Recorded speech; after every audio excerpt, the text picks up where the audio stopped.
निर्माण झालेलं आहे. अशा वेळेस श्रीकृष्ण परमात्मा आपल्या भक्तांच्या भेटीसाठी म्हणून पंढरपूरमध्ये आला. काही रुक्माबाई एकदा सत्यभामेनं जेव्हा श्रीकृष्णाच्या मांडीवर पाहतात तेव्हा त्या चिडून दिंडीरवनाकडं म्हणजे आजच्या पश्चिम महाराष्ट्राकडं प्रवास करतात आणि त्यांच्या शोधासाठी म्हणून परमात्मा पंढरपूरकडे धाव घेतात. असे भगवान पांडुरंग जेव्हा पंढरपूरच्या वेशीवर येतात तेव्हा त्यांना इथं समजतं की कलियुगामध्ये मात्या पित्याची सेवा करणारा भक्त पुंडलिक नावाचा एक मुनी इथं आहे की जो मात्या पित्याच्या सेवेमध्ये आपलं संपूर्ण आयुष्य व्यतीत करतो आहे. अशा या भक्त पुंडलिकाच्या भेटीसाठी म्हणून पहिल्यांदा पांडुरंगराय पंढरपूरमध्ये येतात. तेव्हा मात्या पित्याची सेवा करत असणारा पुंडलिक पांडुरंगरायांना आपली वीट जवळची देतो आणि त्या विटेवरती उभा राहण्यासाठी सांगतो आणि आज तक तो पांडुरंग त्याच विटेवरती उभा.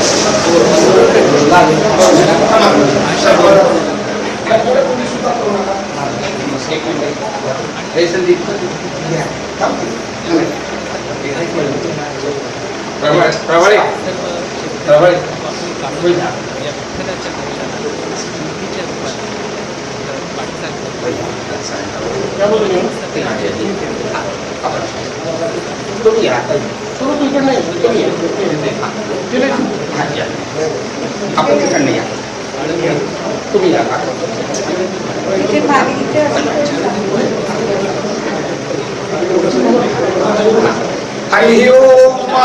आता ध्यानम महायोग पीठे पुंडलिकाय धातु मणिंद्रैः समागतविष्णुवानंदविंदं परब्रह्मलिंगं हरे पांडुरंगं श्री रुक्मिणी पांडुरंगाभ्यां समर्पयामि. आवाहनं समर्पयामि. ओम सहस्रशीर्षा पुरुष सहस्रापाद सौम्य श्री रुक्मिणी पांडुरंगाभ्यां नमः. प्रार्थना नमस्कारं समर्पयामि. नमस्ते पुरुषाय वेदं सर्वयेत उदयेत ब्रह्म उदां रुक्मिणी पांडुरंगाभ्यां नमः. आसनार्थे तुलसी पत्राणि समर्पयामि. श्री रुक्मिणी पांडुरंगाभ्यां नमः. पादयोः पाद्यं समर्पयामि.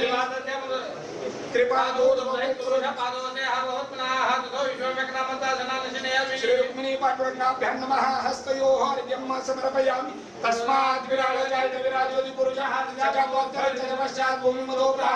श्री रुक्मिणी पांडुरंगाभ्यां नमः. मुखे आग्नेयं समर्पयामि. केशवाय नमः. नारायणाय नमः. वासुदेवाय स्वाहा. गोविन्दाय नमः. श्री रुक्मिणी पांडुरंगाभ्यां नमः. शुद्धोदक स्नानं समर्पयामि.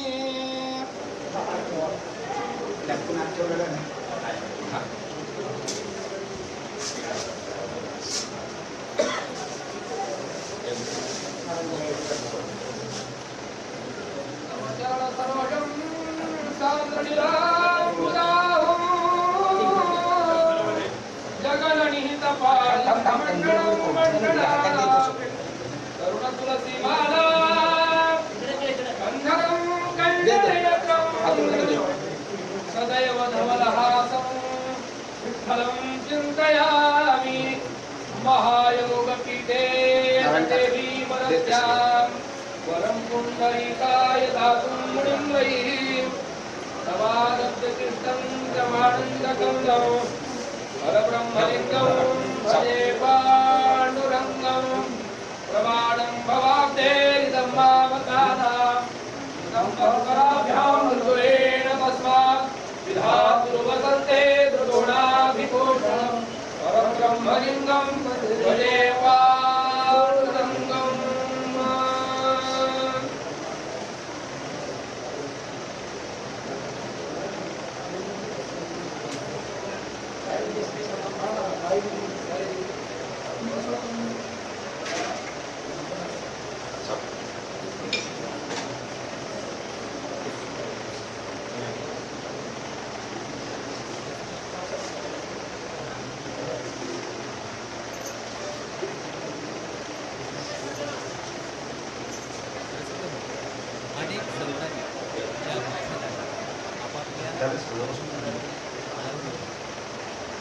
जाता पंढरीचे सुख वाटे देवा आनंदे केशवा.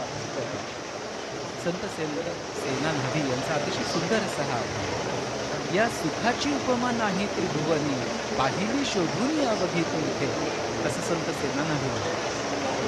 संत चोखामेळ्यांचा सगळ्यांनाच माहिती. टाळी वाजवावी घरी उभा राहावी आपल्याला चालावी पंढरीची. पंढरीचा हाट कौलांची पेठ मिळाले चतुर्थ बार.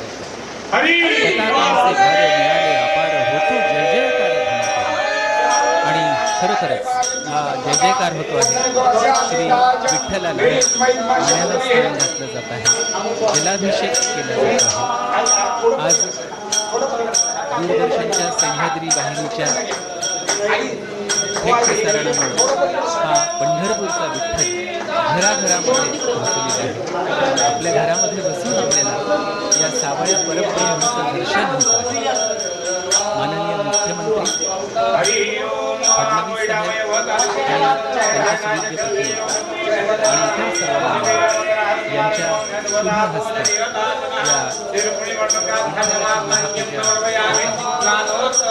यावर्षी कैलास दामोदर आणि वारकरी दाम्पत्याने मुख्यमंत्र्यांच्या समवेत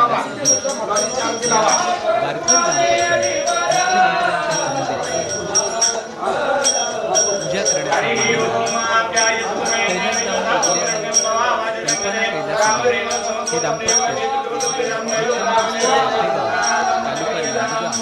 जिल्हा नाशिक दुधाचा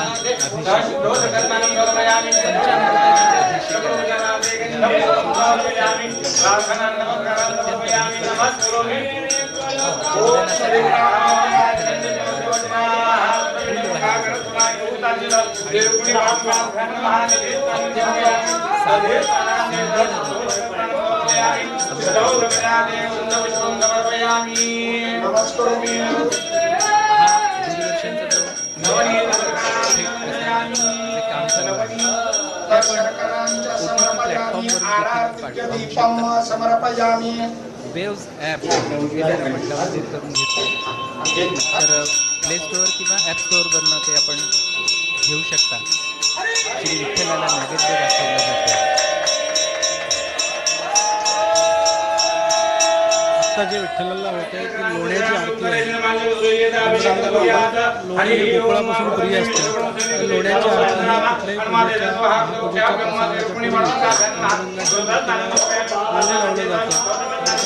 लोण्याची आरती म्हणून प्रसिद्ध आहे. पांडुरंगाची मूर्ती 3.5 फूट उंच आहे. वालुकाश्म दगडापासून बनवलेली मूर्ती आहे. मूर्ती कोणी बनवली, कशी बनवली,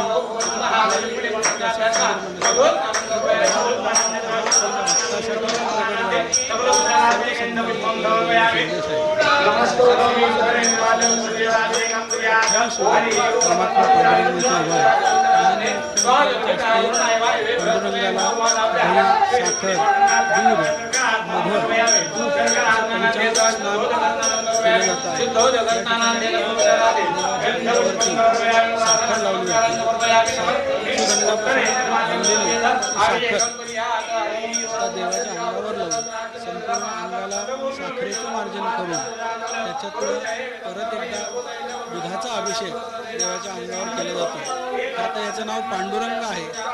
पांडुरंग हा काळा नसून दुधाच्या अभिषेकानं पांडुर असणारा असा हा पांडुरंग आहे.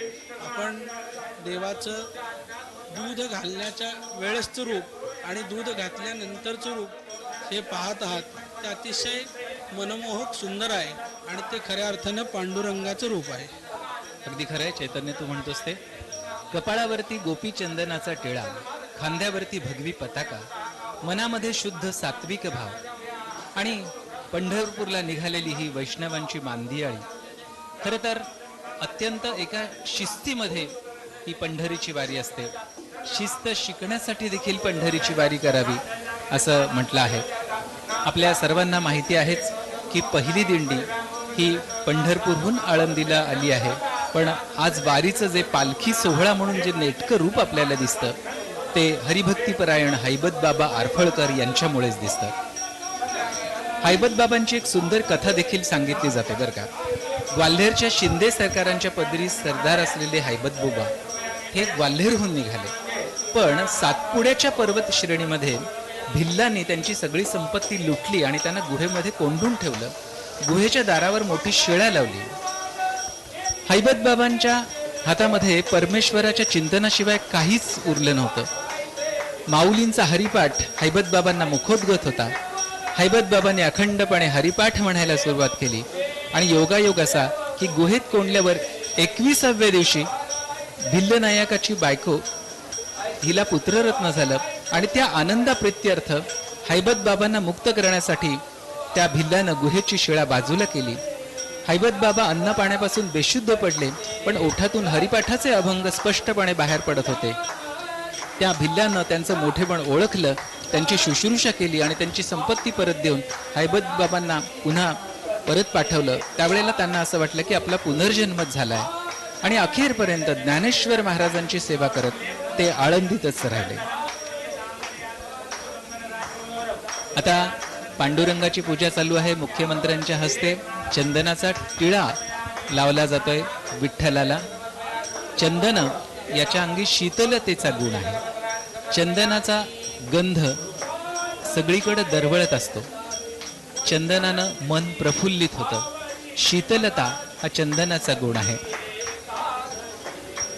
विठ्ठलाच्या अंगावरती आता चंदनाचा लेप होतोय. डोक्यावर, खांद्यावर सर्वत्र चंदन विराजित केलं जात आहे. चंदन हे शरीराला, मनाला सुगंधित करणारा, थंड करणारा असा पदार्थ आहे.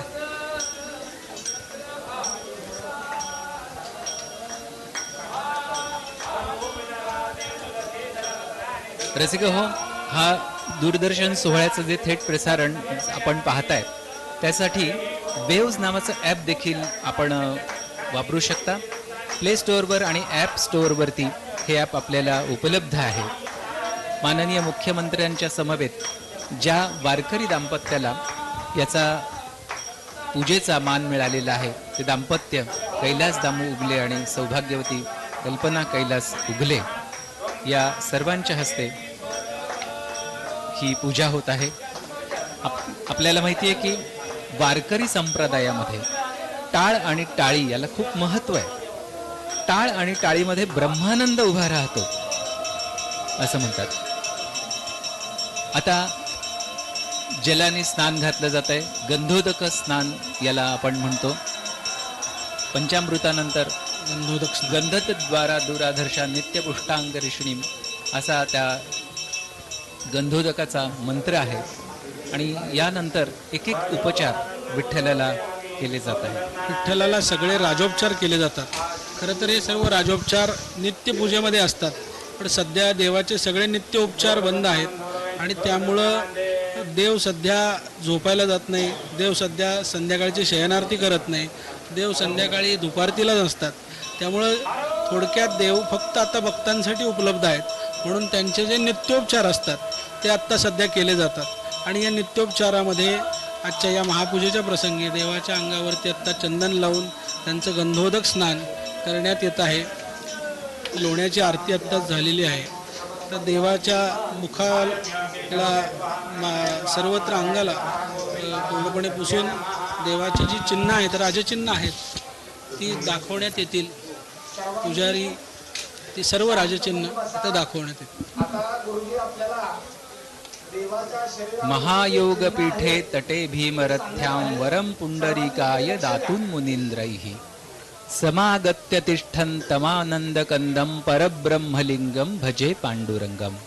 असं हे सुंदर असं पांडुरंग अष्टक आहे, ज्यामध्ये पांडुरंगाचं संपूर्ण वर्णन केलेलं आहे. हा पांडुरंग कसा आहे याची अनुभूती या शब्दामधून आपल्याला येत असते. पुजारी आत्ता गंध लावत आहेत आणि आता देवाच्या अंगावरील जी सर्व चिन्ह आहेत ती दाखवण्याचं काम पुजारी करतायत. विठोबा या शब्दाचा अर्थ वीचा केला ठो असा विठोबा असं तुकाराम महाराजांनी सांगितलेलं आहे.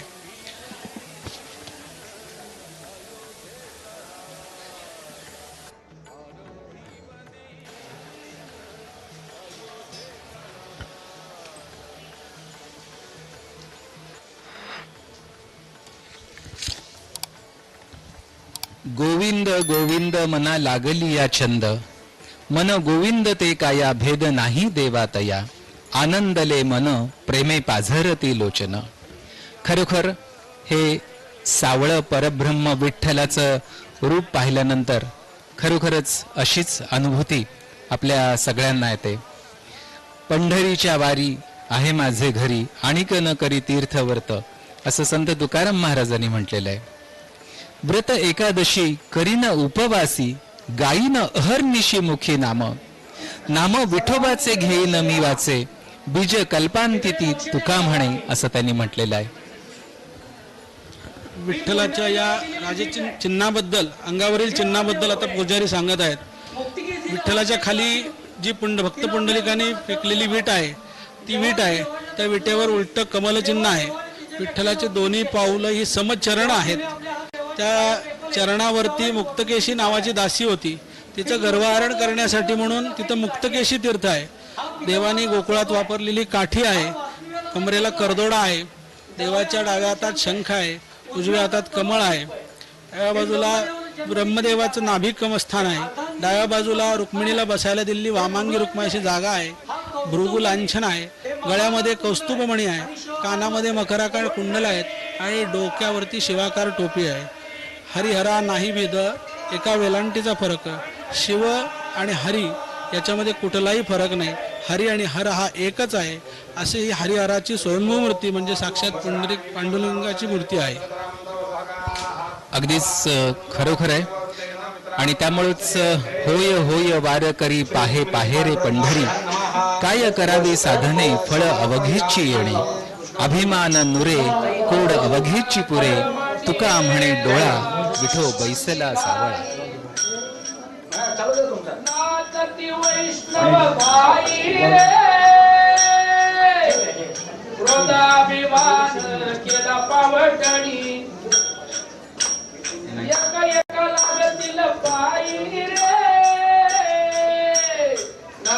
आनंद कल्लोळी पवित्र गाणे नावावळी रे कळी काळावरी घातली कात एक एकाहून बळी रे गोपी चंदन उटी तुळशीच्या माळा हार मिरवती गळा रे टाळ मृदंगाई पुष्पाचा वरुषावर. मुख्यमंत्र्यांकडून श्री विठ्ठलासाठी वस्त्र जे पाठवलं होतं ते वस्त्र आता नेसवलं जात आहे.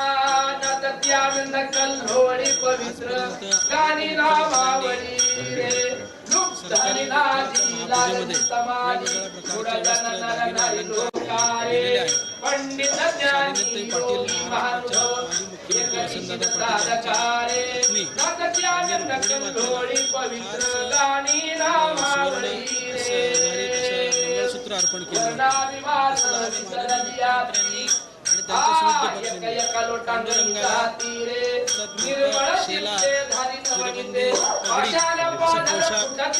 केलेला आहे. पोशाख आता घालण्याचं काम पुजारी मंडळी करत आहेत. पांडुरंगाची ही नित्योपचार सेवा होत असताना इथं प्रत्येकाला वेगवेगळं काम दिलेलं आहे. कुणी इथं गरम पाणी आणतो, कुणी इथं पांडुरंगाला आरसा दाखवतो, कुणी इथं हरिदासाची गाणी गातात. प्रत्येकाला वेगवेगळं काम या ठिकाणी दिलेलं आहे. कोणी दिवटी दाखवतं, कोणी गुदली दाखवतं. अशा पद्धतीने पांडुरंगाची नित्योपचार पूजा, कारण हा राजा असल्यामुळे याची राजोपचार पूजा होत असते. ही पूजा पुरुष सूक्ताच्या मंत्राने होत असते. रसिक हो, वारकऱ्याचं आणखीन एक प्रतीक म्हणजे गळ्यात तुळशीची माळ आणि दारामध्ये तुळशी वृंदावन. या तुळशी माळेचा प्रभाव काही वेगळाच आहे बरं का. तुळशीची माळ घातल्यानंतर निर्व्यसनी राहायला सांगितलं जातं. आणि अशी असंख्य माणसं जी आज आहेत की ज्यांनी माळ घातलेली आहे आणि व्यसनांपासून ती दूर आहेत. पांडुरंगाला ही तुळस प्रियच आहे. गळ्यात तुळशीचा हार घालून स्वतः पांडुरंग उभा आहे. छत्रपती शिवाजी महाराजांनी तुकाराम महाराजांना नजराणा पाठवला हे आपण आपल्याला जाणतोच आपण. आणि तो परत पाठवताना तुकोबारायाने एक अभंग त्यांना लिहून पाठवला होता. आम्ही तेणे सुखी म्हणा विठ्ठल विठ्ठल मुखी ये रे तुमचे वित्त धन ते मज मृत्तिके समान कंठी मिरवा तुळसी व्रत करा एकादशी.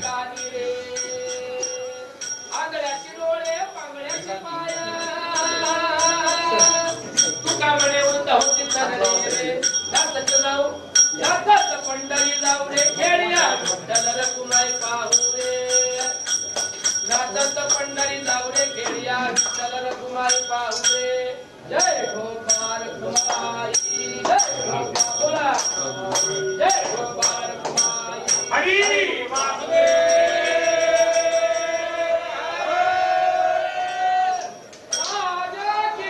आता आपण विठ्ठलाला तुळस प्रिय आहे हे मी आपल्याला सांगितलं.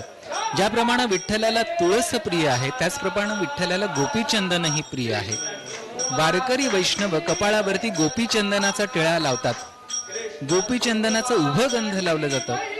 या गोपीचंदनाच्या गंधाचं सामर्थ्य काही वेगळंच असतं. विठ्ठलाला अत्यंत सुंदर असा हा पोशाख परिधान केला जातो आहे.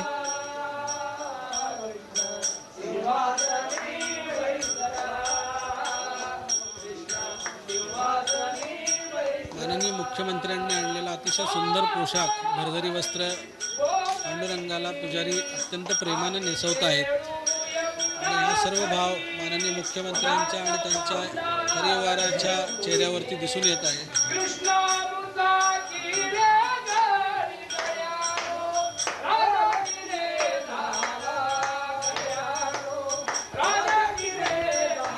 जाऊ देवाची या गावा देव देईल विसावा देवा सांगू सुख दुःख देव निवारील भूक घालू देवासीच भार देव सुखाचा सागर.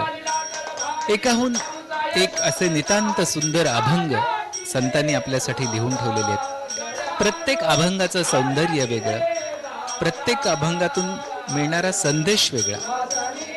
खरं तर पंढरपूरचा विठोबा म्हणजे सर्वांना आवडीचा असा, हा सर्वांचा आवडता असा देव.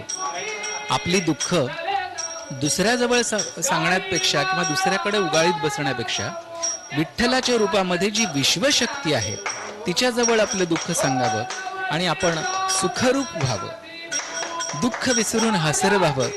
यामध्ये केवढी प्रासादिक भावना आहे ना. पंढरपूरचं वाळवंट म्हणजे खरं तर भक्तप्रधान समतेचं प्रभावी व्यासपीठ आहे आणि पांडुरंग म्हणजे त्या व्यासपीठाचा अध्यक्ष आहे. आता या अध्यक्षाला कसं पाहावं? दृष्टा, दृश्य आणि दर्शन या त्रिपुटी रहित पाहावं म्हणजे त्यातच आपल्याला आत्मतत्व दिसू लागेल. आणि हे आत्मतत्व विठ्ठलाच्या रूपात आपल्याला पाहायला मिळतं आणि आपलं मन तृप्त होतं आणि आपली वृत्ती त्याच्या ठाई स्थिरावते. पंढरपूर इथं नांदणारा श्री विठ्ठल हा सर्व मराठी संतांचा अत्यंत प्रिय असा देव आहे.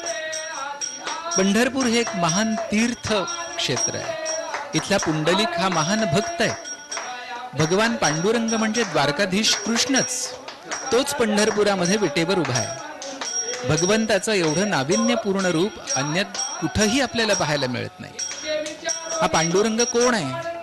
पांडुरंग हे कृष्णाचं रूप आहे. संस्कृतमध्ये काळी छटा आणि धवल छटा याच्या मिश्रणाला पांडुरंग असं म्हटलं जातं.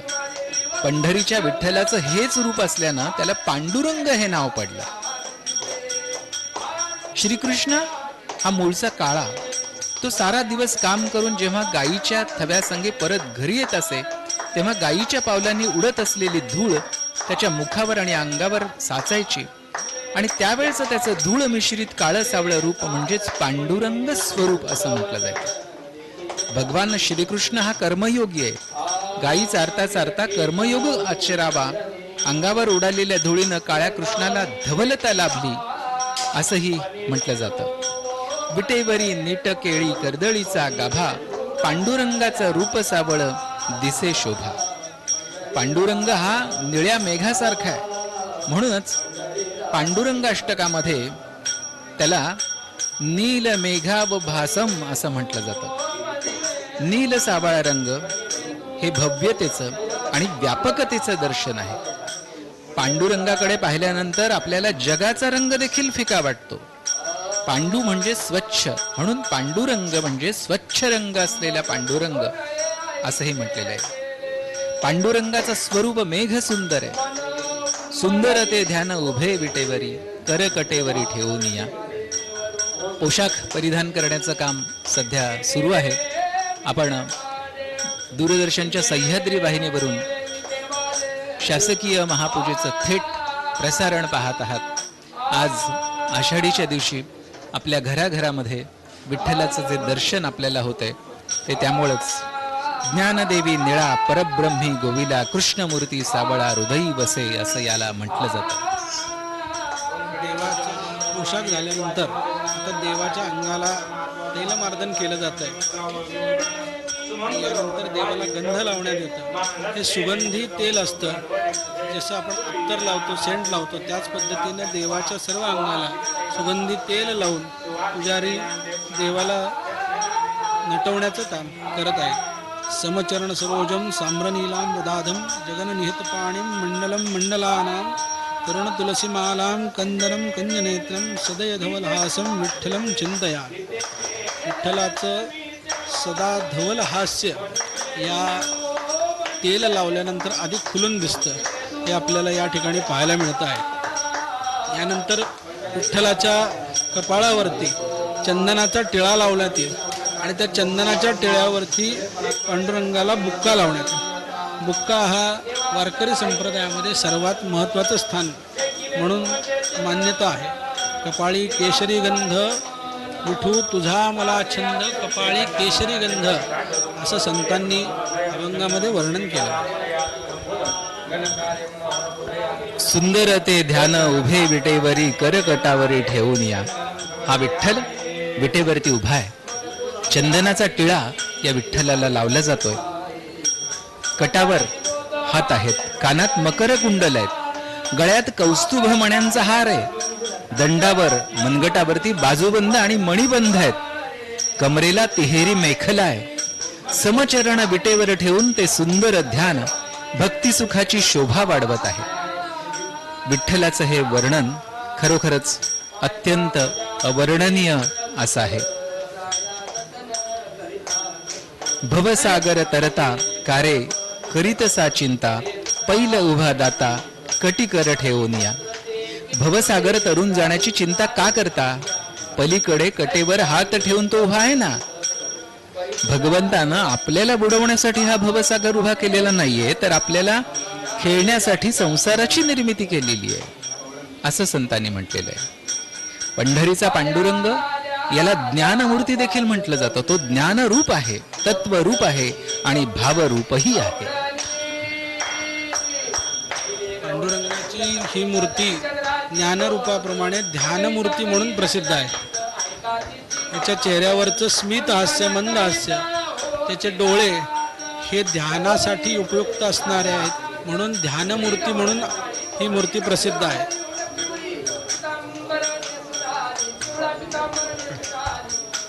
ज्ञानेश्वर माऊलींचे अनेक सुंदर असे अभंग आहेत. अवघाची संसार सुखाचा करीन आनंदे भरीन तिन्ही लोक जाईन गे माये तया पंढरपुरा भेटेन माहेरा आपुलिया. तुळशी पानाचं महत्व आपल्याला सांगितलं की तुळस ही भगवंताला अत्यंत प्रिय अशी आहे आणि हे तुळशीचं पानच गोपीचंदनाच्या वरती कपाळाला लावण्यात आलेलं आहे. आता तुळशीचा हार विठ्ठलाला घालण्यात येत आहे. अत्यंत साधा, भोळा आणि अत्यंत सुंदर असा हा अनुपम्य सोहळा आपल्याला याची देही याची डोळा बघायला मिळतोय. आपल्याला दूरदर्शनवरच्या या थेट प्रसारणामध्ये मानाचे वारकरी देखील दिसत आहेत. मुख्यमंत्र्यांच्या हस्ते शासकीय महापूजा होताना दिसते.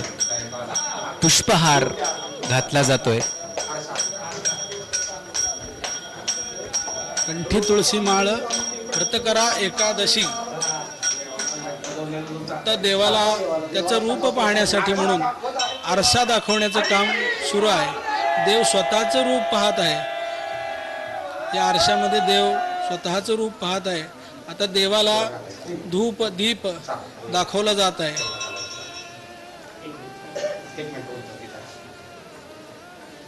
सुंदर असं केवड्याचं कणीस देवाच्या डोक्याला सुशोभित करत आहे. आता देवाला अगरबत्ती, धूप, दीप, माल्यादी सुगंधीनी मालत्य आणि प्रभू अशा पद्धतीने धूप दीप देवाला दाखवण्याचं काम सुरू आहे. त्याला धुपारती असंही म्हणलं जातं. विष्णुमय जग वैष्णवांचा धर्म, भेदाभेद भ्रम अमंगळ, ही वारकरी संप्रदायाची भावना आहे. आरती ओवाळली जातीये, दीपारती, धुपानंतर दीप दाखवला जातोय देवाला, आणि अत्यंत त्याचं रूप जे आहे ते अत्यंत नितांत सुंदर असं रूप आपल्याला बघायला मिळत आहे. वारकरी संप्रदाय हा एकमेकांना इथं माऊली म्हणून संबोधतो. जात धर्म पंथ याचा विचार न करता सर्वजण येतात. देवाला नैवेद्य दाखवला जातोय, पंचखाद्याचा हा नैवेद्य दाखवला जातोय. आज एकादशी असल्यामुळं देवालाही उपास आहे आणि म्हणून देवाला वेगवेगळ्या वेगवेगळ्या खाद्यपदार्थांचा, फळ इत्यादी खाद्यपदार्थांचा नैवेद्य देवाला दाखवला जातो. संत नामदेव, संत चोखोबा, बंका महाराज, नरहरी सोनार, सावतामाळी, संत गोरा कुंभार, संत सेनानाभी, तुकोबा, एकनाथ महाराज, मुक्ताबाई, जनाबाई, निर्मळा, कान्होपत्रा, बहिणाबाई या सगळ्यांनीच या विठ्ठलाचं वर्णन केलेलं आहे. देवाची आरती सुरू आहे, आरती केली जाते. युगे 28 विटेवरी उभा,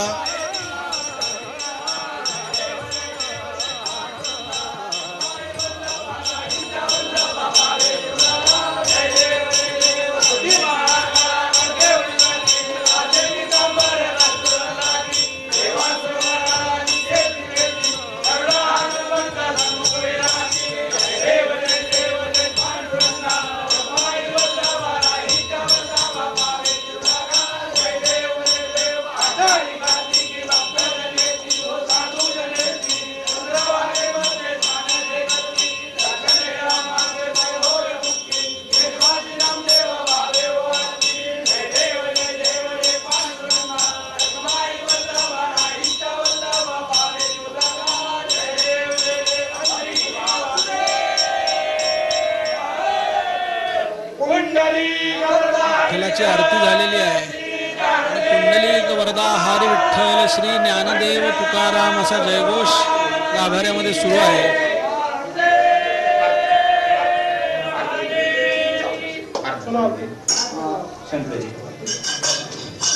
माननीय मुख्यमंत्री, त्यांच्या सुविद्य पत्नी, त्याचबरोबरीने मानाचे वारकरी उगले दाम्पत्य या सर्वांनी मिळून आज विठ्ठलाची महापूजा केलेली आहे. आणि म्हणून हा रीतिरिवाज आहे की विठ्ठलाच्या समोर एकमेकांना हार घालण्याचा तो या ठिकाणी पार पाडला जातो. माननीय मुख्यमंत्री आपल्या पत्नीला आणि त्यांच्या पत्नी माननीय मुख्यमंत्र्यांना हार घालून 7 जन्माची जोडी पुनश्च गठीत करत आहेत. संत श्रेष्ठ तुकाराम महाराजांच्या शब्दात जर सांगायचं झालं तर आता पांडुरंगाचं रूप हे राजस सुकुमार मदनाचा पुतळा असं वाटतंय. या विठोबाच्या नामस्मरणानं मलिन झालेलं अंतरंग स्वच्छ होतं, भक्ती रंगानं ते पूर्ण उमलतं, मनाचा गाभारा प्रकाशानं उजळून निघतो. मनोभावे उत्कट हाक मारणाऱ्या भक्ताच्या हाकेला हा विठोबा धावून येतो असा सर्वांचा अनुभव आहे. अंतरीची अनुभूती आली की मनाला गाढ शांतीचा अनुभव येतो. आयुष्याच्या वाटेवर सुगंधाची पखरण होते. संसाराचे ताप जात सगळं काही विसरलं जातं. आपल्या पंचेंद्रियांची गुलामी कमी होते आणि मन मुक्त होतं, उन्नत बनतं. अशी अनुभूती या वारीमध्ये सहभागी झालेल्या भक्तांना येत असते. विठुरायाचं हे वेड आणि पायी केली जाणारी पंढरीची वारी हे खरोखरच जगातलं एक महान असं आश्चर्य आहे. आज वर्षानुवर्ष लाखो वारकरी ऊन वारा पाऊस या कशाचीही तमा न बाळगता, कोणत्याही गैरसोयींचा विचार न करता, कुणाचंही आमंत्रण न मिळता दरवर्षी एका अनामिक ओढीनं साधारणपणे 20-21 दिवस पंढरीच्या दिशेनं भजन कीर्तन आणि नामाचा गजर करत चाललेले असतात. यामध्ये काहीही मिळवायचं नसतं, कुठलाही लौकिक स्वार्थ साधायचा नसतो. महापुराचं पाणी नदी बाहेर ओसंडून जावं तसा हा भक्तीचा महापूर रस्त्यावरून वाहत असतो. या महापुरातला प्रत्येक जण फक्त आणि फक्त वारकरीच असतो. तो कुठलाही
रुक्मिणी मातेच्या गाभाऱ्यामध्ये आलेले आहेत.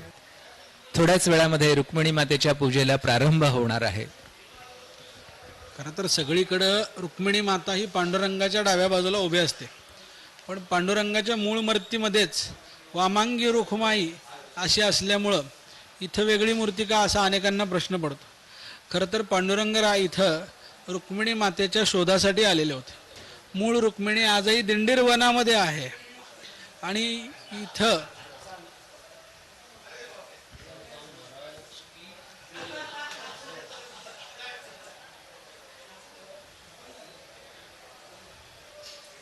माननीय मुख्यमंत्र्यांच्या पत्नी माननीय मुख्यमंत्री दोनही मानाचे वारकरी यांच्यातर्फे आता रुक्मिणी मातेला अभिषेक करण्यात येत आहे.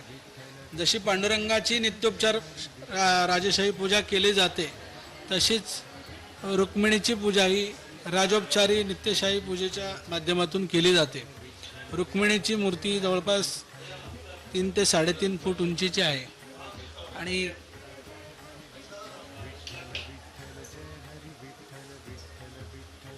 ही मारवाडी स्वरूपातली रुक्मिणीची मूर्ती आपल्याला बघायला मिळते. तिच्या कानामध्ये मारवाडी रूपातली कुंडलं आहेत. डोक्याला तिची सुंदर अशी वेणी आहे आणि या मूर्तीमध्येच अंगावरती साडी घागरा परिधान केलेला आपल्याला बघायला मिळतो. याच्या पाठीमागची कथा आहे अशी आहे की आपण बघतो की विठ्ठल रुक्मिणीची मूर्ती ही प्रत्येक देवळामध्ये शेजारी शेजारी असते, पण पांडुरंगाच्या मंदिरामध्येच विठ्ठल एका ठिकाणी आणि रुक्मिणी एका ठिकाणी असं का? तर त्याची कथा अशी आहे की श्रीकृष्णाला असलेल्या मुख्य 8 भार्यांपैकी राधिका देवीला जवळ बसून श्रीकृष्ण हितगुज करत होते आणि ही गोष्ट रुक्मिणी मातेनं पाहिली आणि सवती मत्सरापोटी रुक्मिणी रागानं निघून गेली आणि ती दिंडीर वनामध्ये तपश्चर्या करत बसली. त्यावेळेला रुक्मिणीच्या शोधासाठी भगवान श्री क्षेत्र पंढरपूरला आले आणि तिथं रुक्मिणीचा शोध घेतला असता ती दिंडीर वनामध्ये तपश्चर्या करीत असल्याचं त्यांना दिसलं. तपश्चर्या भंग करू नये म्हणून मुचकुंद राक्षसाला पूर्वजन्मी दिलेल्या वरानुसार रुक्मिणीच्या शोधाचं निमित्त साधून तीर्थक्षेत्री पुंडलिकासाठी विठ्ठल इथं आले असं म्हटलं जातं. ज्या पद्धतीनं पांडुरंगाच्या स्नानामध्ये पुरुष सूक्ताचा वापर केला जातो, त्याच पद्धतीनं रुक्मिणीच्या स्नानामध्ये श्रीसूक्त म्हणलं जातं. रुक्मिणीला आईसाहेब म्हणूनही म्हणलं जातं. अजम रुक्मिणीम प्राण संजीव नेत्रम परमधाम कैवल्यमेकम तुरीयम, असं रुक्मिणीचं वर्णन शंकराचार्यांनी आपल्या पांडुरंग अष्टकामध्ये केलेलं आहे. श्रीकृष्णाला आवडणारी आणि श्रीकृष्णाच्या कथा पांडुरंगाची श्रीकृष्णाची पहिली राणी आहे. ज्या पद्धतीने देवाला लोण्याची आरती केली जाते, त्याच पद्धतीने रुक्मिणी मातेलाही लोण्याची आरती केली जाते. रुक्मिणी मातेच्या अंगावर घडीव दागिने आहेत. प्रत्येक दागिन्याची कलाकुसर, तिच्या अंगावरील साडी, चोळी, हातातली कुंडलं, डोक्यावरील हे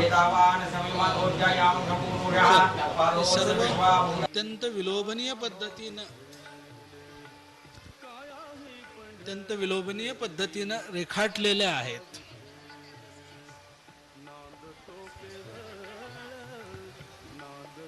ज्या असंख्य दिंड्या पंढरपूरवरून पंढरपूरला येत असतात, त्यांचा दिनक्रम देखील ठरलेला असतो. सगळे वारकरी आपापल्या दिंडीमध्ये असतात. प्रत्येकाला दिंडीला नंबर दिलेला असतो. एका दिंडीमध्ये किती वारकरी असतात हे देखील ठरलेलं असतं. रुक्मिणी मातेला आता दुधाचा अभिषेक घातला जातो. वारकऱ्यांचा नित्यक्रम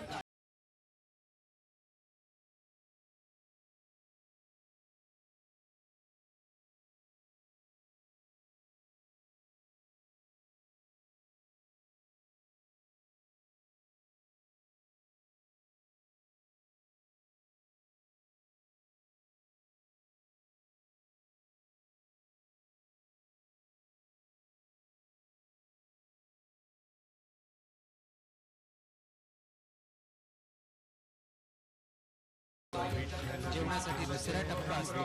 त्यानंतर पुन्हा लहानसा विसावा असतो आणि पुढच्या गावामध्ये दिंडी पालखी मुक्कामासाठी येते. तिथं नित्य नियमानं संध्याकाळी हरिपाठ होते, पंचपदी होते, प्रवचन होते. रुक्मिणी मातेला आता जलाचा अभिषेक केला जातो. एका विशिष्ट लयीमध्ये सर्वांच्या सामुदायिक हरिपाठानं दिवसभराचा चालण्याचा शिण निघून जातो.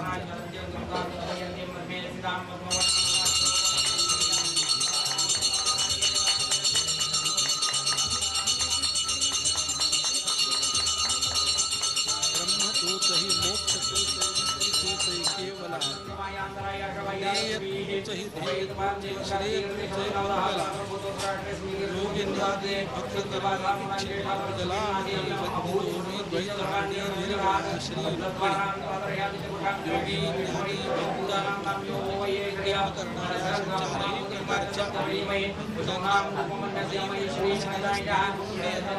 संत साहित्यामध्ये रुक्मिणीचं स्थान एकनाथ महाराजांचं स्वयंवर जगामध्ये प्रसिद्ध रुक्मिणीनं श्रीकृष्णाला लिहिलेलं पत्र हे जगामधलं पहिलं प्रेमपत्र म्हणून संबोधलं जातं. कालिदासाच्या साहित्यात असलेली वैदर्भीय रीती ही रुक्मिणीच्या विदर्भामधूनच आलेली आहे.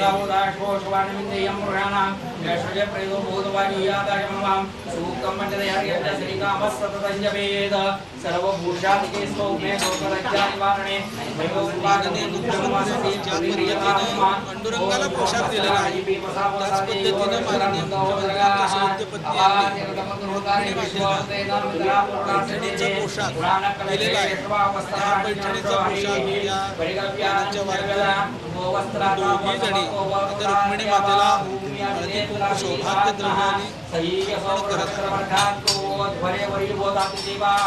कुंकू सौभाग्य द्रव्याने विठ्ठल म्हणे जनी मोठी सासरवासी दयनाच्या साठी नजरी त्यापाशी. सकाळी लवकर उठून दळण जनाबाईला करायचं असायचं, त्यामुळे संत जनाबाईला काळजी वाटायची. दुसरीकडे झोपलं तर जाग येणार नाही म्हणून ती जात्याजवळच झोपायची. पण विठ्ठल पहाटेच जनाई उठण्याआधी तिचं दळून टाकायचे. तिची वेणी घालून तिला न्हायला घालायचा आणि तिची सगळी कामं करायचं.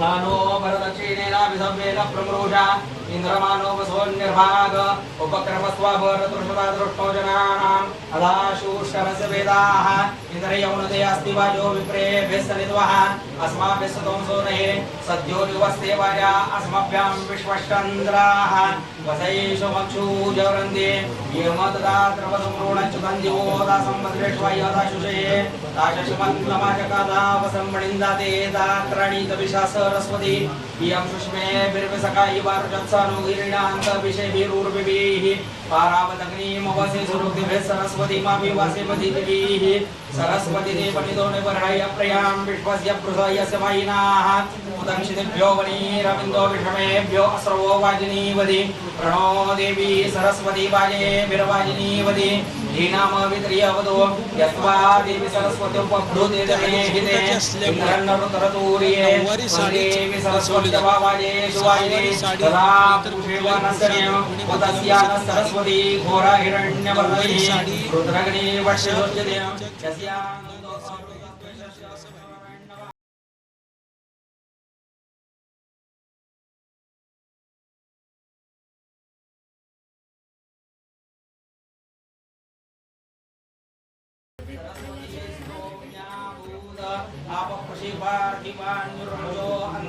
संत एकनाथ महाराज म्हणतात माझे माहेर पंढरी आहे भिवरे चंद्र.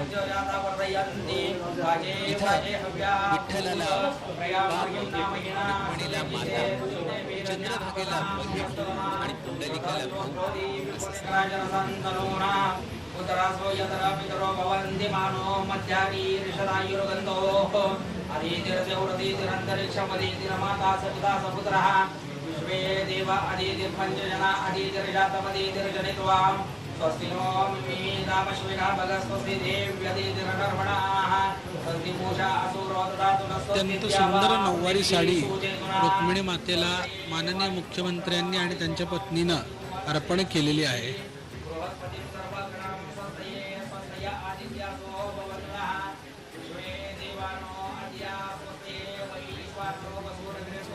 संत श्रेष्ठ ज्ञानदेवांनी भक्ती मंदिराचा पाया घातला आणि पंढरीपासून पंजाब पर्यंत विठ्ठल भक्तीचा ध्वज अभिमानानं मिरवत नामदेवरायांनी या मंदिराचा कळस चढवला, विस्तार केला. साडी परिधान केल्यानंतर ज्या पद्धतीनं पांडुरंगाच्या मुखाचं तैलमार्जन केलं जातं, सुगंधी तेल लावलं जातं, त्याच पद्धतीनं रुक्मिणी मातेच्या कपाळाला, मुखाला तेल लावण्याचं काम केलं जातं. कुठलंही कुंकू परिधान करण्यापूर्वी मेण लावलं जायचं पूर्वीच्या काळात. आता चंदनाचा टिळा लावून रुक्मिणी मातेचा हा मळवट भरला जात आहे. अतिशय सुंदर प्रकारे ही जगदंबा जननायका रुक्मिणी मातेचा हा मळवट भरला जातो. आणि हा मळवट भरल्यानंतर ही रुक्मिणी माता श्रीकृष्णाला जशी प्रिय होती तशी आपल्या सर्वांना दिसून येते.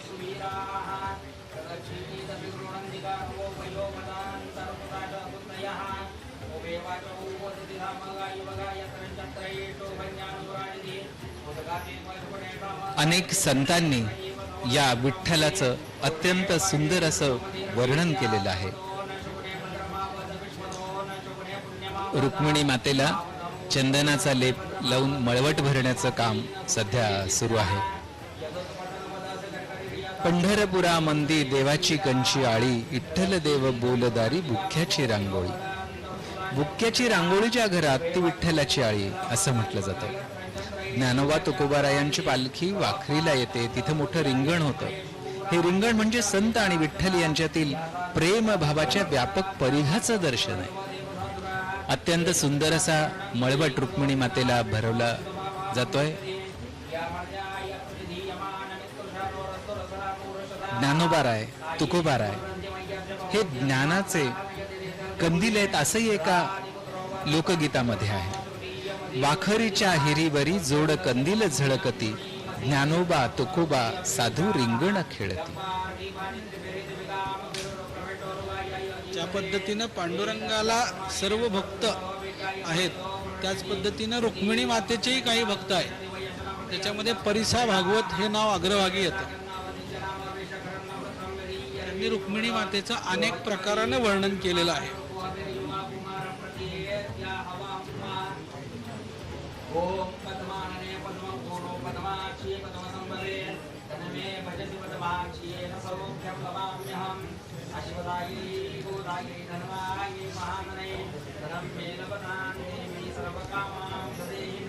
संत एकनाथ महाराज त्याच पद्धतीनं श्रीधर स्वामी असे सर्व संत पंत तंत आणि कवी हे रुक्मिणी मातेचं वर्णन करतायत. अतिशय सुंदर पद्धतीनं मळवटावरती देवाला प्रिय असणारं तुळशीचं पान रुक्मिणीच्या कपाळाला लावलेलं आहे. खरं तर तुळशीचं पान हे लक्ष्मीचं स्वरूप आहे आणि रुक्मिणी हे लक्ष्मीचंच रूप आहे. त्यामुळे स्वतःचं स्वरूप स्वतःला ही रुक्मिणी माता लावून घेत आहे. फक्त कृष्णाला मोहिनी घालण्यासाठी म्हणून रुक्मिणी माता आपल्या कपाळाला अशा पद्धतीनं सुंदर तुळशीचं पान लावून घेत आहे. एखाद्या लहान मुलाला नटवावं त्या पद्धतीनं पुजारी मंडळी रुक्मिणी मातेचं नटवण्याचं, त्याच्या मळवट भरण्याचं, तिच्या डोळ्यावर सांडलेलं कुंकू पुसण्याचं काम करत आहेत. उत्कट भक्तिभावानं ओथंबलेल्या अभंगवाणीतून आपल्याला या विठुरायाचं रुखुमाईचं माऊली म्हणून दर्शन वेगवेगळ्या अभंगातून घडत असतं. विठ्ठल गीती विठ्ठल चित्ती विठ्ठल विश्रांती भोग जया, विठ्ठल आसनी विठ्ठल शयनी विठ्ठल भोजनी ग्रासोग्रासी. सुगंधी द्रव्य ही रुक्मिणीला आत्ता लावण्यात येत आहेत.